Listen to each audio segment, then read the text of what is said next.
কদিন থেকে এই সোশ্যাল মিডিয়াতে একটা জিনিস আমি খুব দেখছি যে অনেকেই লিখছে কাশ্মীর গিয়ে নাকি তাদের জীবন সার্থক হয়েছে, জীবনে বেঁচে থাকলেও একবার কাশ্মীর যাওয়া উচিত। সত্যি বলতে এই কথাগুলো যখন শুনছি খুব একটা ভালো অনুভূতি হচ্ছে, কারণ আলহামদুলিল্লাহ এই স্বপ্নটা আমি অনেক আগেই পূরণ করে চলে এসেছি। আর সব কিছুর জন্য সত্যি জায়গার প্রতিটি দৃশ্য এত সুন্দর, ক্যামেরায় কিন্তু পুরোটা ধরা সম্ভব নয়।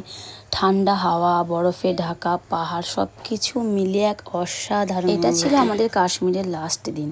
তো বাড়ি ফেরার যেমন আনন্দ ছিল সেরকম কিন্তু একটু মন খারাপও ছিল যে এত এটা হচ্ছে কাশ্মীরের সোনমার্গ বলে একটি জায়গা। তো অনেকটা ওপরেই ছিলাম আমরা এখানে। এত ঠান্ডা তাও মানে এই জায়গাটা দেখে মনে হচ্ছে না ঠান্ডা লাগছে, এত সুন্দর। ফ্যামিলি থাকলে কিন্তু যে কোনো জায়গায় খুব সুন্দর হয়, কাশ্মীর হলে তো আর কোনো কথাই। আমাদের যখন অনেক বয়স হয়ে যাবে তখন এই ভিডিওগুলো দেখবো, আর তখন একটা কথাই ভাববো যে আমরা কিন্তু জীবনটা নষ্ট করিনি, প্রচণ্ড এনজয় করেছি, প্রচণ্ড আনন্দের মধ্যে কাটিয়েছি।